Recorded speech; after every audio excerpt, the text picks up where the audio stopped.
Bismillahirrahmanirrahim. Assalamualaikum warahmatullahi wabarakatuh. Alhamdulillahirabbil alamin wassalatu wassalamu ala rasulil amin wa ala alihi wa sahbihi wa man tabi'ahum bi ihsanin ila yaumiddin. Amma ba'du. Fa ya ibadallahi taqullaha haqqa tuqatih wa la tamutunna illa wa antum muslimun. Mari teman-teman, saudara dimanapun berada, senantiasa kita jaga ketaatan kita kepada Allah Subhanahu wa taala semata-mata untuk kepentingan dan keselamatan diri kita di dunia dan di akhirat. Amin Allahumma amin. Semoga selalu sehat, selalu dalam lindungan Allah Subhanahu wa taala, diberikan banyak kemudahan urusan dunia dan akhiratnya, dilapangkan rizki yang barokah, halal, thayyibah. Amin Allahumma amin. Menindaklanjuti dari video yang pertama, teman-teman, kita akan bacakan lanjutan dari Mukhtasar Sahih Bukhari atau ringkasan Sahih Bukhari. Kita masuk kepada bab pertama, yaitu membahas tentang bagaimana cara diturunkannya wahyu kepada Rasulullah. Tapi untuk hadis yang pertama, pembahasannya masuk kepada niat, tentang niat, bagaimana pentingnya niat. Jadi seperti itu. Kita langsung aja deh teman-teman, supaya tidak molor-molor waktunya. Baik. An Umar bin Al-Khattabi radhiyallahu anhu qala sami'tu Rasulullah sallallahu alaihi wasallam yaqul innamal a'malu binniyati wa innama likulli imri'in ma nawa faman kanat hijratuhu ila dunya yusibuha aw ila imra'atin yankihuha fa hijratuhu ila ma hajara ilaihi. Diriwayatkan dari Umar bin Khattab, dia berkata, aku mendengar Rasulullah Shallallahu Alaihi Wasallam bersabda, sesungguhnya setiap amal tergantung kepada niatnya, dan setiap orang akan memperoleh hasil dari apa yang diniatkannya. Maka barang siapa yang hijrah untuk mengejar keuntungan dunia atau karena wanita yang akan dinikahinya, maka pahala hijrahnya sesuai dengan apa yang diniatkannya. Baiklah teman-teman, begitulah pentingnya niat. Seperti hal-hal yang kita lakukan, terutama ibadah-ibadah yang kita lakukan, kalau tidak diawali dengan niat yang benar, maka hukumnya bisa jadi tidak sah.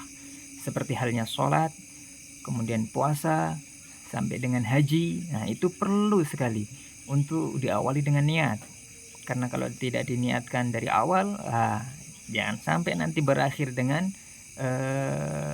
sesuatu yang bukan ibadah, artinya cuma main-main, ya kan? Kualitasnya jadi beda karena kita tidak berniat di awal.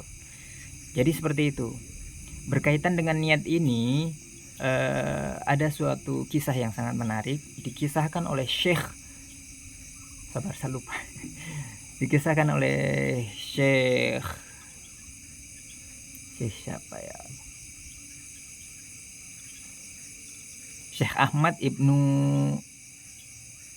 Hijazi, Syekh Ahmad Ibnu Hijazi Al-Fashani dalam kitab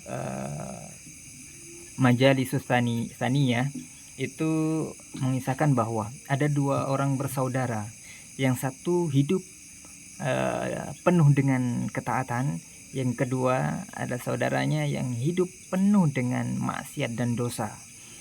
Dua saudara ini teman-teman itu tinggal dalam satu atap. Saudara yang pertama tinggal di lantai 2, lantai atas. Saudara yang kedua yang penuh bermaksiat ini dalam hidupnya tinggal di lantai bawah. Suatu hari saudara yang taat ini dia mendapatkan suatu bisikan yang mengatakan bahwa hidupmu ini kok begini-begini saja.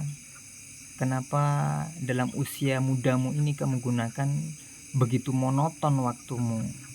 Kamu terlalu normatif. Kamu menyia-nyiakan waktumu. Seharusnya di usia muda, ya kan? Kamu gunakan untuk senang-senanglah, puasin nafsu kamu. Ya kan? Bagaimana nafsu itu punya keinginan teman-teman, tak terbatas. Nah itu sudah. Nanti kan kalau sudah tua kamu bisa bertaubat, kemudian pasti Allah menerima taubat kamu. Nah itu yang terbersih. Nah, tidak disangka saudara yang penuh dengan taat ini sepanjang hidupnya dia mulai tertarik.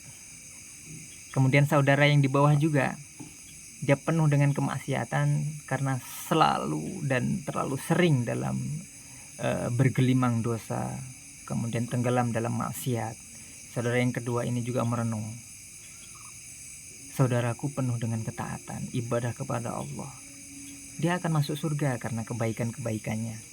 Sementara aku penuh dengan maksiat, setiap hari selalu berdosa, ya kan? Maka saudara yang kedua ini yang penuh dengan maksiat, dia ada niat untuk aku harus segera bertaubat, aku harus segera berbuat baik. Dia mulai insaf. Akhirnya dua bersaudara ini, saudara yang taat dari lantai atas menuju lantai bawah, saudara yang penuh dengan maksiat ini dengan niatnya ingin bertaubat, dia naik ke lantai atas. Dan di tengah-tengah perjalanan mendaki anak tangga, dan juga saudara yang di atas menuruni anak tangga, tiba-tiba saudara yang di atas ini yang penuh dengan taat kepleset teman-teman, sehingga terbenturlah dengan saudara yang mau naik ke atas. Akhirnya qadarullah, keduanya meninggal. Kemudian teman-teman,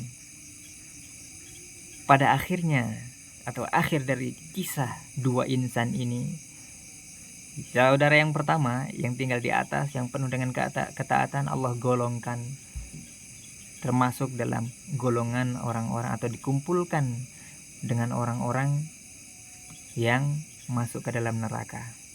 Kemudian saudara yang di bawah masuk ke dalam kumpulan orang-orang yang bisa menikmati surga.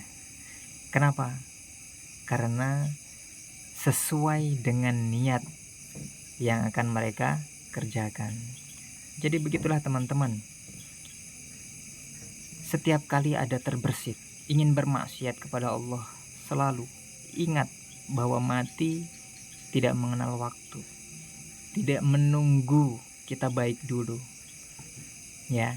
Maka segera lakukan istighfar, ambil air wudhu, sholat 2 rakaat, minimal ya istighfar lah, istighfar banyak-banyak, istighfar. Lalu ganti agenda dengan yang lebih baik, seperti itu. Ini juga menanamkan bagaimana pentingnya istiqomah dalam kebaikan. Sedikit-sedikit bosan, sedikit-sedikit bosan. Kenapa? Karena yang dilakukan adalah itu-itu saja, meskipun ya kebaikan. Tapi yang namanya istiqomah ini nilainya sangat tinggi. Istiqomah itu sangat penting dikarenakan niat di awal kita itu sudah baik untuk mencapai akhir yang baik. Nah, istiqomah inilah alatnya. Tapi kalau dalam urusan dosa, ya jangan istiqomah. Bukan istiqomah itu namanya. Kita harus hijrah. Sebagai para pendosa, kita harus hijrah. Sebagai seorang yang taat, kita harus istiqomah. Jadi begitu ya. Itu bedanya istiqomah dengan hijrah. Pentingnya niat. Niat itu menentukan akhir hayat kita. Niat itu menentukan akhir setiap pekerjaan kita. Nilainya berapa di sisi Allah, itu tergantung niat. Kita ingin melakukan suatu kebaikan, tapi belum terlaksana, itu sudah pahala. Kita ingin melakukan kebaikan, tapi ternyata jalan terjal yang menghalang kita, membuat orang tersakiti, ya kan? Meskipun niat awal kita baik, tapi orang tidak terima, orang marah, menanggapi niat baik kita, penuh dengan kekecewaan terhadap kita. Tapi tetap yang namanya niat baik selalu ada nilai plusnya di hadapan Allah Subhanahu wa taala, meskipun belum maksimal di hadapan manusia. Seperti itu teman-teman. Demikian yang bisa kita sampaikan pada kesempatan kali ini. Mudah-mudahan kita selalu istiqomah dalam setiap kebaikan, Mudah-mudahan kita bersegera menuju pintu taubatnya Allah ketika kita berada dalam kubangan dosa setiap hari, setiap waktu. Karena hidup bukan cuma di dunia. Ada hidup setelah kehidupan ini, teman-teman ya. Segera pulang sebelum dipaksa pulang, ya kan? Baiklah, terima kasih atas segala kebersamaan. Dukung kami selalu dalam kebaikan, bersama-sama saling mengingatkan. Like, comment, and subscribe channel ini, mudah-mudahan menjadi amal jariah buat kita semua. Amin Allahumma amin. Segala kesalahan saya mohon maaf. Mudah-mudahan mendapatkan ridha Allah setiap ucapan kita, pendengaran dan penglihatan kita. Amin Allahumma amin. Billahi taufiq wal hidayah wa ridwan wa inayah. Assalamualaikum warahmatullahi wabarakatuh.